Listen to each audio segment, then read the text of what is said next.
pioneered multiple industries in India and remains a market leader in most of them.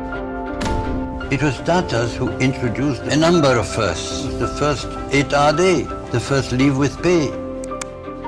I would prefer to live with the knowledge I have of upholding the values that we have and that we've tried to uphold through these years, rather than say that I've grown at 3 times the rate that we have.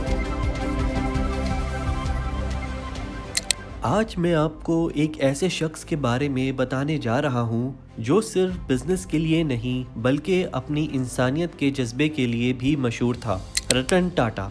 जी हाँ, ये वही रतन टाटा हैं जिन्होंने पूरी दुनिया में अपनी एक पहचान बनाई। लेकिन 9 अक्टूबर को रतन टाटा 86 साल की उम्र में इस दुनिया से रुखसत हो गए। उनके बारे में एक बात बहुत ही इंटरेस्टिंग है, उनका कोई अपना घर वाला नहीं था, उन्होंने कभी शादी नहीं की, ना ही उनके कोई बच्चे थे। तो अब सवाल ये है कि उनकी करोड़ों की जायदाद का क्या होगा। रतन टाटा की जिंदगी काफी फैसिनेटिंग थी। उनके पास दौलत थी, तकरीबन 16,448 करोड़ की प्रॉपर्टी थी और उनकी जिंदगी बिजनेस और ह्यूमैनिटी के कामों में गुजर गई। अब ये सोचिए, इतना बड़ा बिजनेस एम्पायर उन्होंने कैसे खड़ा किया। पीर के रोज हॉस्पिटल में उनका इलाज चल रहा था, जहां उनके कुछ मेडिकल टेस्ट हो रहे थे, जहां डॉक्टर्स ने उनको ब्लड प्रेशर का मसला बताया।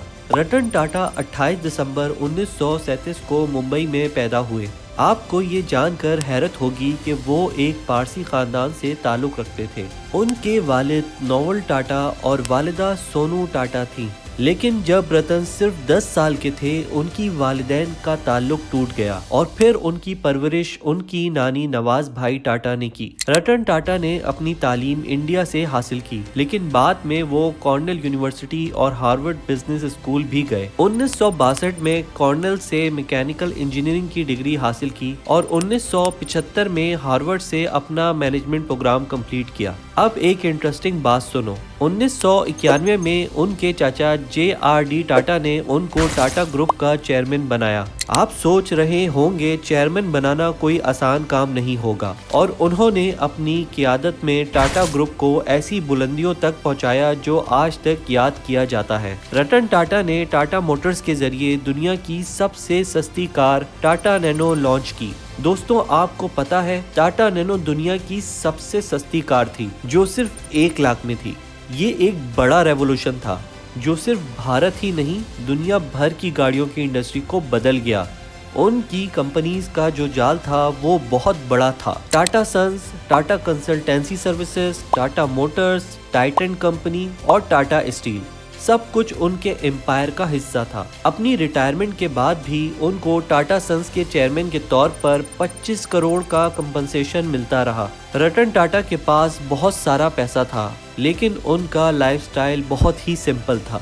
उनकी लाइफ का ज्यादा हिस्सा इंसानी खिदमत में गुजरता था। उनका काफी फोकस तालीम, सेहत और गुर्बत खत्म करने के कामों पर था। आपको ये जानकर हैरानी होगी कि टाटा ग्रुप के मुनाफे का एक बड़ा हिस्सा इंसानियत की खिदमत के लिए दिया जाता था। 2008 में जब रतन टाटा ने टाटा नैनो लॉन्च की, उनका मकसद ये था कि आम हिंदुस्तानी घराने भी कार अफोर्ड कर सकें, और उनका ये ख्वाब पूरा हुआ। टाटा नैनो एक ब्रेक थ्रू इनोवेशन थी जो भारत की कार इंडस्ट्री को बदलने में मददगार साबित हुई। जब 2012 में रतन टाटा ने टाटा ग्रुप के चेयरमैन का ओहदा छोड़ा, उनको Tata Sons, Tata Industries, Tata Motors, Tata Steels और टाटा केमिकल्स का चेयरमैन एमिरेट्स बना दिया गया। फिर उनकी फिलैंथ्रोपी का सफर और ज्यादा तेज हो गया। तालीम, सेहत और पॉवर्टी के खात्मे के प्रोजेक्ट्स में वो पहचाने जाते थे। इस सब के अलावा उनको पद्म भूषण 2000 और पद्म भूषण 2008 जैसे अवार्ड्स भी दिए गए, जो भारत के आला सिविल अवार्ड्स हैं।